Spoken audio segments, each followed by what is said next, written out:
តហា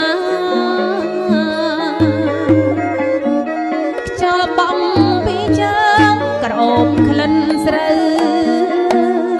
ដំណើរឈ្មោះទៅកាត់ទីវត្តហាធំអំក៏រៀបថ្ងៃល្ងាចហើយណាឃើញស្រូវចាញ់កាកតាលវាស្រាកែទឹកធ្លាក់ខ្យល់ដំកល់ទឹកជន់ដោយការនិមន្តញាតិញោមពុកម៉ែ